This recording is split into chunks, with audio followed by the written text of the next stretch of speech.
Andi Osho. Thank you for joining us this afternoon. Thank you for having me. And how are you today? How was your first show last night? It was good. Yeah? It was all right, yeah. So people came. Good. This is one of the things I needed to happen yesterday. Always a good sign. I told jokes. Again, that was on my list of to-dos. Yeah. What else happened? It finished. They laughed? They laughed. That's always that is a what good thing happened. to have happen. Those four things. Great. Tick, Winner. tick, tick, tick. Yeah. And I've heard something interesting about your show this year. Oh, yeah. Are you No taking stripping people this year. out on Took a... it out. Oh, Yeah. okay. Guys, not so interested. But, I hear you're taking people out on dates after the show. That makes it sound like there's a herd of us. Right. One person at a time. Okay. One at a time now, guys. It's not a group date. Okay. No, it's not a group thing. A mega date. Yeah. That's the plan. So what inspired this? I'm dateless. I've been dateless for 3 years. So this is a great form of speed dating and... Probably the most expensive solution to the problem. Coming to Edinburgh, doing an hour-long show and then hoping that someone will go on a date with me, which they agreed to last night, and then scarpered. I got stood up on the first one. Oh, I'm so sorry. Imagine that. God, you better hope you see them again and drag them back on stage and just humiliate them I will the whole destroy them. That is not what you do to Andi Osho. No, I don't blame him. Because it was kind of like a braying audience going, date her. Ah.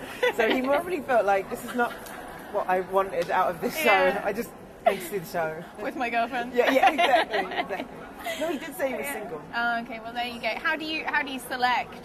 Well, I sort of let someone else in the audience audience select, and the choice was a guy who was 13. Well, he said he was 13. It turns out he was 18. Okay. And this other guy who was an investment banker. Yeah, exactly. And she went for legal guy, and then he scarpered. Oh no! Well, I'm sorry about that. Don't let it, Put put me you off. off for the rest of. Could do though, couldn't it? Yeah. That is a hard knock to take. Yeah, a braver. Every time. That's pretty brave. What, Okay, on his no. part? Yeah, I know. Well, no, for you to, we've got very mixed audiences here in Well, Edinburgh. So the thing is, you say that. I mean, there are safety concerns, but it's mainly theirs, not mine. Yeah. I mean, they're going to have to watch themselves with me. But we've got a table out in the courtyard, so we have the dates in the courtyard. So it'll be nice. It'll be. They won't feel any pressure. Yeah, I'm a nice person. Sure. Oh, well, that's lovely. And the show's called All the Single Ladies. Yes, it is. So is this a shout out to... Well, I suppose in a way it's kind of about just acknowledging the fact that it's not a bad thing to be single and it's a fun thing. The show's like silly. It's not and I haven't had a date with you. It's not that. It's just, it's just a funny dissection of dating and relationships. I mean, hopefully there's some stuff of recognition in there, where you go, oh my gosh, that happened in my relationship, or my boyfriend does that, or whatever. There's a few references to poo and farting. Okay, so the guys will be happy too. Although the shocks, the sounds of horror, the intakes of breath when I mention poo, tickles me actually. Girls don't do that. Yeah, exactly. We just do rose-scented pellets and just sort of leave them out with the recycling. We don't actually do things. But you've had an amazing year, haven't you? I mean, compared last year, you came with, was that your first show at the Edinburgh Festival? Yeah, that's right, yeah. And you've been on Michael McIntyre's roadshow. How does it feel coming back with confidence and... it's a bit scary, actually, because, you're thinking there's expectation for you to carry on being funny. It's like, well, it doesn't really work like that. I might not be funny. I might choose to do songs this year. But I mean, it's great, isn't it? It's a really nice challenge to have, and it's a bigger room, different type of show from last year. I felt like after last year's show, which was all about race and sort of autobiographical, I'd do something that I felt was like more fun and inclusive, so the audience is sort of more involved this time round. But I'm not a picky-on-y type comic. It's just that so I need your help. People can sit in the front row and help you. Sure, whatever. Sit in the front row. Unless they get picked out for the date.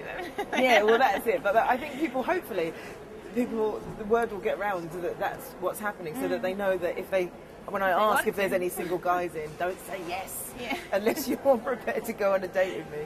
How did you get into stand-up?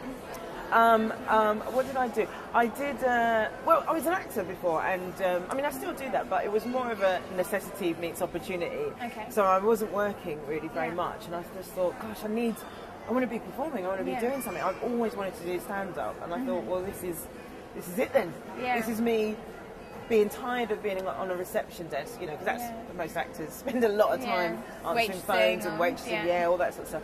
And I thought, I'll give it a go. I'll just see what happens.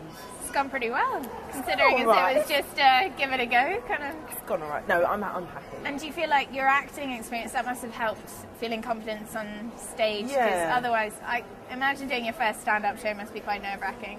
The first one I did was just, I was terrified. I mean, it was, because I did a course, and then after the course they put on this showcase where all the kids who've gone on the course can, you know, and I could barely speak. I couldn't even string a sentence together before I went on stage. And suddenly, like, you know, you get up there and all the planets align and it's all right. But that gig was a rare one, certainly for the first year, because all your friends and family are there. That's what they do. They say, invite all your mates to come see your first gig. After that, what they don't tell you is that the open mic circuit is populated by loads of gigs where there's 8 people there. 6 of which are comics, you know. Okay. So, you know. And a couple hecklers. The other 2 are professional hecklers. So, it's an interesting journey. So it's been nice that things have happened. And very quickly. Very quickly, actually. We've been used to doing huge audiences at Michael McIntyre's Comedy Roadshow. And how does it feel coming back to the very intimate or smaller venues of the festival? Is it quite nice? Yeah, it's lovely. It's really nice playing smaller venues. I mean, the roadshow gigs are amazing because they're in fantastic theatres all over the country, like 2,000-3,000 seater venues. I feel like, maybe because I'm a newer comic, that's a different type of show than doing what I'm doing here, which is playing to 170 people in a sort of a smaller venue. I mean, you can see people. Yeah, it's easy to pick out a date. I could get a few dates on McIntyre's Roadshow, but I don't know if they would encourage me doing that sort of thing. Well, thanks for joining us again, and just remind us one more time where we can see your show. Where am I? Oh, I'm in the Pleasance Courtyard in the Cabaret Bar at 6:40. The show's called All the Single Ladies. Guys in a relationship don't need to bother coming. Okay, great. So all the single men come all the single men. All the single ladies. To see all the single ladies. Okay.